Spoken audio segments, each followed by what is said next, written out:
Hi friends, welcome to our channel అమ్మ ప్రేమ. ఎలా ఉన్నారు? నేను చాలా బాగున్నాను. ఇదేమో ఎర్లీ మార్నింగ్ 6 o'clockకి తీసింది ఈ వీడియో. నేను ఈ వీడియోలో ఏంటంటే ఒక ఇంపార్టెంట్ అయిన పర్సన్ని పరిచయం చేద్దాం అనుకుంటున్నాను. ఆవిడెవరో కాదండి, మా అత్తయ్య గారు.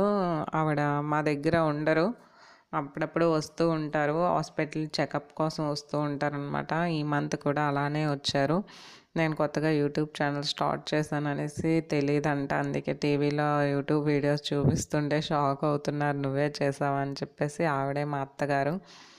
చాలా అంటే చాలా మంచివారు. అసలు ఒక్క మాట ఇప్పటికొచ్చి ఎప్పుడు అనడం కానీ ఏమీ అసలు అనరంటే అనరు.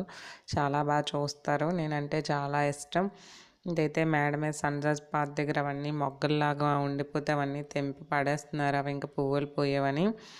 ఇది అయిపోయిన తర్వాత కాసేపు మేడమే తిరిగి వచ్చిన తర్వాత ఇక్కడైతే పిల్లలకి నేను ఉదయాన్నే పాలు ఇస్తాను కదా, ఆ పాలు కలుపుతున్నప్పుడు ఇది వాళ్ళు ఈరోజు వాళ్ళ నాన్నమ్మ వచ్చిందనేసి కొద్దిగా ఎర్లీగా లేచిపోయారు. స్కూల్ కూడా లేవు కదా, మామూలుగా అయితే 7:30 అలా టైంకి లెగుస్తున్నారు. నేను కూడా ఇంకా స్కూల్లో ఉన్నప్పుడైతే ఫాస్ట్గా లేపుతాను. ఇంక ఇప్పుడు కూడా వాళ్ళని ఎందుకని చెప్పేసి లేపడం మానేశాను. చలిగా కూడా ఉంటుంది కదా, మార్నింగ్ లెగిసినా సరే మళ్ళీ చల్లో తిరగొద్దని చెప్పి వాళ్ళతో ఆరాలి. ఇంక అందుకని చెప్పేసి పడుకోనిమని చెప్పేసి వదిలేసాను. కానీ వాళ్ళ నాన్నమ్మ వచ్చిందని ఈరోజైతే ఎర్లీ మార్నింగే లేచారు. లేచి వాళ్ళ నాన్నమ్మతో ఇద్దరు ఆటలాడుతూ ఉన్నారు. చాలా ఇష్టం అండి వాళ్ళకి, ఎందుకంటే మా ఇంటికి ఎవరు ఎక్కువగా రారు. వస్తే వాళ్ళ నాన్నమ్మ వస్తూ ఉంటారు. అందుకే ఎవరు వచ్చినా సరే వాళ్ళు పట్టుకొని ఉంటారు. నీ దగ్గరే ఉంటాను, నీతోనే తింటానని చెప్పేసి పేర్చి పెడుతూ ఉంటారు. వచ్చిన కాడి నుంచి మా బాబు పాప, నానమ్మ నా దగ్గర కూర్చో, నా దగ్గర తిను అని చెప్పేసి ఇది పాలు తాగేసి మళ్ళీ ఎండ దగ్గర కాసేపు కూర్చోండి మేడ మీద అని చెప్తే మేడ మీదకి వెళ్ళారు. ఇంట్లో కొద్దిగా చలిగా ఉందని చెప్పేసి మార్బుల్స్ మీద వాటి మీద ఇంకా చల్లగా ఉన్నట్టుంది. ఎండ కాస్తుంది కదా, ఎర్లీ మార్నింగ్ ఎండలో ఉంటే మంచిదని మేడ మీదకి పంపించాను. ఇది అక్కడ ఇద్దరు కూడా నానమ్మ నువ్వు లేనప్పుడు ఇలా చేస్తున్నావు అని అన్నీ చెప్తూ ఉన్నారు. అస్సలు బాబు అయితే ఇంకా ఇదిగా నానమ్మ నువ్వు ఎన్ని రోజులు ఉంటావు, ఉండు నానమ్మ అని. లాస్ట్ మంత్ చాలా హెల్త్ బాగోలేదు అత్తయ్యకి, దగ్గు జలుబు ఇవన్నీ బాగా చేశాయి. అందుకనేసి హాస్పిటల్కి చూపిద్దామని చెప్పేసి వచ్చారు. రేపు మా హస్బెండ్ తీసుకెళ్ళి చూపిస్తారు. చూపించిన తర్వాత మళ్ళీ సాటర్డే కానీ సండే కానీ వెళ్ళిపోతారు. ఇక్కడ ఉండరు, ఎందుకంటే సిటీలో మన ఇంట్లో మనమే ఉండాలి. అదే మా ఊర్లో అనుకోండి అందరూ ఉంటూ ఉంటారు. వాళ్ళతో మాట్లాడడానికి వాటికి వెళ్ళే వాళ్ళు వాళ్ళతో అందరితో ఉంటారు కదా. ఇక్కడ అలా టీవీ చూస్తూ ఉండాలి, లేకపోతే అలా మా వైపు చూస్తూ ఉండాలి. ఇదైతే మేము టిఫిన్ చేస్తున్నప్పుడు మార్నింగ్ బ్రేక్ఫాస్ట్ ఈరోజు దోశ చేశాను. మామూలుగా అయితే అంబలు తాగి టిఫిన్ చేస్తారు మా అత్తయ్య, కానీ నాకు అలవాటు తప్పిపోయి నేను మర్చిపోయాను అంబలు చేయడం. ఇంకా డైరెక్ట్గా టీ పెట్టేసి మార్నింగ్ టీ తాగేసిన తర్వాత అప్పుడు ఇంకా డైరెక్ట్ టిఫినే పెట్టేస్తాను. ఇంకేమీ నేను అంబలు చేయలేదు, గుర్తులేదు నాకు మెయిన్. ఇదంతా అయిపోయిన తర్వాత వాళ్ళ నానమ్మ ఎక్కువగా కథలు పాటలు ఇవన్నీ పాడుతూ ఉంటారు. ఎక్కువగా మా అత్తయ్య పాటలు చాలా బాగా పాడుతారట, నాకు తెలీదు, అందరూ అంటూ ఉంటారు. వరి చేలు అవి కోస్తూ ఉంటారు కదా, అప్పుడు ఇన్నాళ్ళ ఎక్కువగా పాటలు పాడేవారట. పిల్లలు చాలా ఎంజాయ్ చేశారు. నానమ్మ వస్తే ఎక్కువగా పాటలు పాడమని అడుగుతారు, రైమ్స్ అవి తెలుగు పోయమ్స్ అవి పాడమని అడుగుతారు. అవి అత్తయ్య పాడుతూ ఉన్నారు అక్కడ. మంచి మంచి కథలు చెప్తారు, నాకు వినాలనిపిస్తుంది. నేను నా వర్క్ అంతా పక్కన పెట్టి కాసేపు కూర్చొని అత్తయ్యతో కబుర్లు చెప్తూ ఉంటే పిల్లలు కూడా అలా మాట్లాడుతూ ఉన్నారు.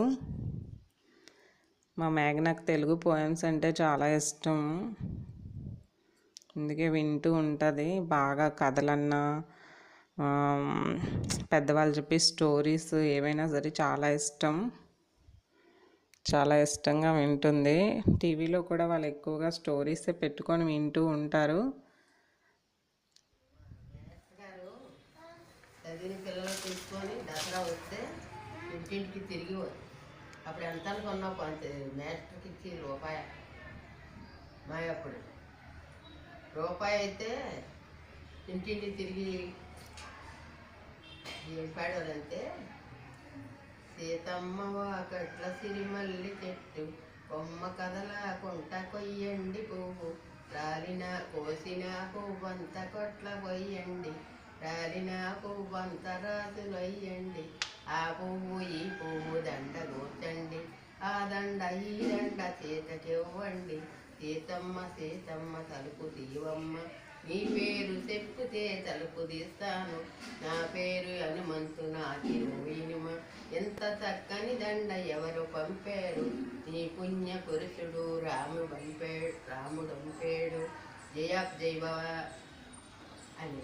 తర్వాత శ్రీలక్ష్మి మీ ఎంట వచ్చి నిలుచుండ మహాలక్ష్మి మీ ఎంట మాట్లాడుచుండ ఏమి రాత్రి కుష్ట ఎంత ఏకడమ తగునటర ఇది నీకు జగతి లోపలమ అద్దు పావలా బేడైతే పట్టేది లేదు అద్దు రూపావైతే అంటేది లేదు ముప్పావలైతేని ముట్టేది లేదు ఇచ్చి రూపాయి అయితే పుచ్చుకుంటాం అని. అది రూపాయి దగ్గర నుంచి మ్యాథ్స్లో పెరిగింది.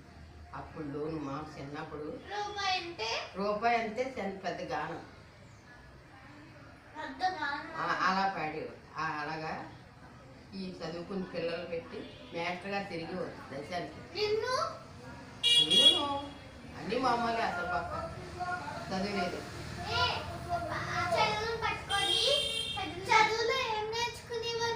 ఇగో ఇదే ఆ బొలి పాటలే నేను నేర్చుకుని అక్కడ అలా రాసేదాన్ని పాట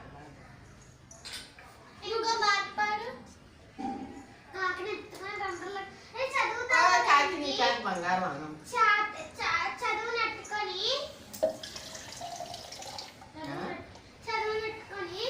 చదువుని పట్టుకెళ్ళి విద్యకు ఇస్తే విద్య నాకు విద్య నేర్పే విద్యా విద్య విద్య విద్య సరసాలమ్మ సరసాలు.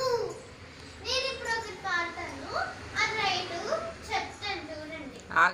కాకి కాకి కలవల కాకి కాకి నొట్టికెళ్ళి గంగల ముంచి గంగా నాకు గంధామిచ్చి గంధమట్టికెళ్ళి ఆవుకు రాసి ఆవు నాకు పాలు ఇచ్చి పాలొట్టికెళ్ళి అమ్మకిచ్చి అమ్మ నాకు అట్టు పెట్టి అట్టొట్టికెళ్ళి ప్యాన్స్కి ఇచ్చి మా నాకు చదువు చెప్పి చదువొట్టికెళ్ళి సానీకిచ్చి సాని నాకు విద్య నేర్పి విద్యొట్టికెళ్ళి ఎదురుపెట్టి సరసాలమ్మ సరసాలు. ఇప్పుడు వాళ్ళది పడ్డాది కొండ మీద కాకుంది కాకమూరుడు తోక ఉంది తోక 90 గుడ్లు ఉన్నాయి గుడ్లకు గడ్డి బరసాటు వచ్చింది ఏమే గడ్డి బరసాటు వచ్చావు నన్ను గుర్రం వేయలేదు ఏమే గుర్రం వేయలేదు నాకు నన్ను పోలు కూడా ఇప్పలేదు ఏమిరా పోలుగా ఇప్పలేదు నాకు ముసలం గెంజలేదు ఏమే ముసలం గెంజలేదు నాకు పిల్లడు ఏడుస్తున్నాడు ఏమిరా పిల్లడా ఏడుస్తున్నావు నా బంగారపు కన్నంలో వేలు పెడితే నేను కొట్టినా అన్నదట సేమ. ఇప్పుడు భోజ శ్రీకృష్ణదేవరాయ విజయనగర సామ్రాజు తేజో విలాస ఈ శిఖరాలలో చిరంజీవైనావయ శిలలపై శిల్పాలు చెక్కినారు మనవాళ్ళు సృష్టికే అందాలు తెచ్చినారు శిలలపై శిల్పాలు చెక్కినారు ఒక ప్రక్క ఉరికించి ఉద్దు బేరీలు ఒక సింపనురికించి ఊరి కమనాలు కనులు లేవని నీవు కలత పడవలదు కనులు లేవని నీవు కలత పడవలదు నా కనులు నీవిగా చేసుకొని చూడు ఇళ్ళపై శిల్పాలు చెక్కినారు ఏకశిల రథముపై లోకేశివడిలోన ఏకశిల రథముపై లోకేశివడిలోన వారసూకులదేవి ఊరేగిరాగా కొంగుముడు వేసుకొని కొత్త దంపతులు కొంగుముడు వేసుకొని కొత్త దంపతులు కొడుకు పుట్టాలని కోరుచున్నారని ఇళ్ళపై శిల్పాలు చెక్కినారు. మన వాళ్ళు సృష్టికే అందాలు తెచ్చినారు, శిలలపై శిల్పాలు చెక్కినారు. అది పాట.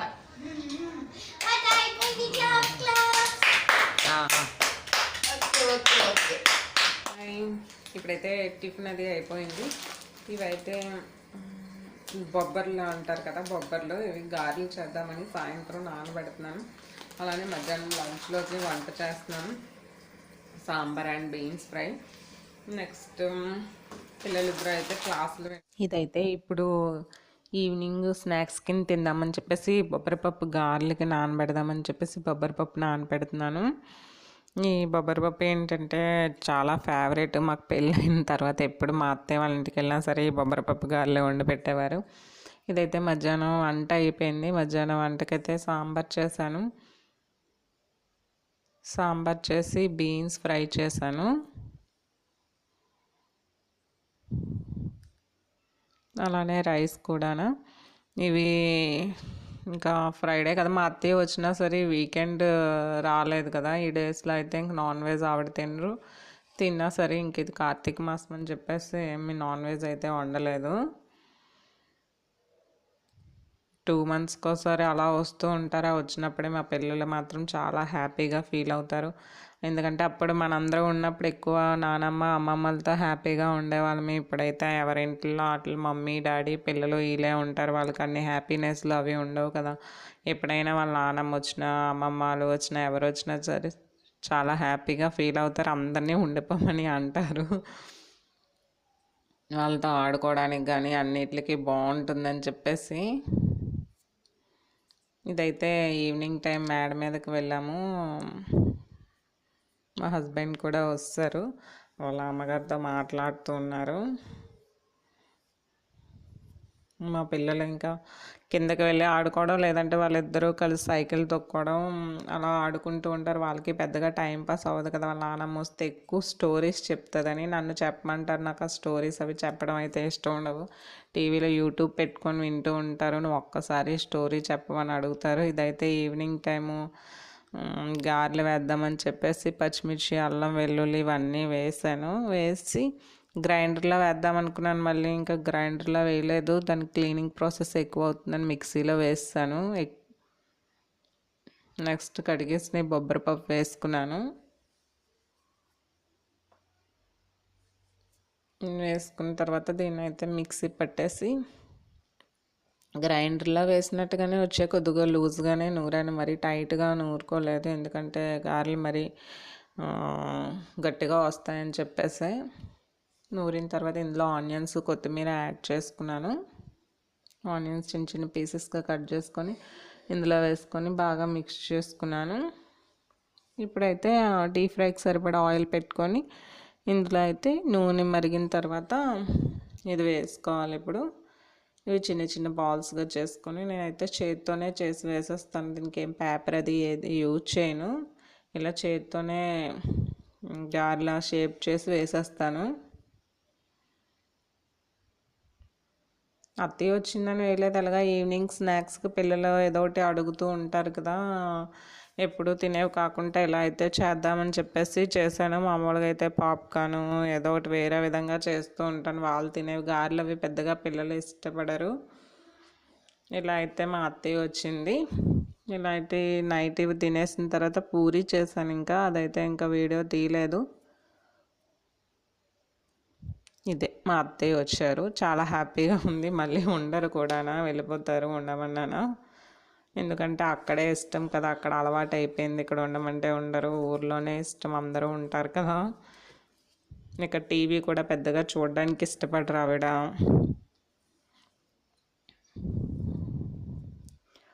ఓకే ఫ్రెండ్స్, ఈ వీడియో అయితే ఇంకటితో ఎండ్ అయిపోతుంది. నా వీడియోస్ కనుక నచ్చితే ప్లీజ్ లైక్ చేయండి, షేర్ చేయండి, సబ్స్క్రైబ్ చేయండి. అలానే పక్కనే ఉన్న బెల్ సింబల్ని ప్రెస్ చేయండి. ఇలా చేయడం వల్ల నేను చేసే కొత్త కొత్త వీడియోస్ అన్నీ మీకు నోటిఫికేషన్ వస్తుంది. బాయ్.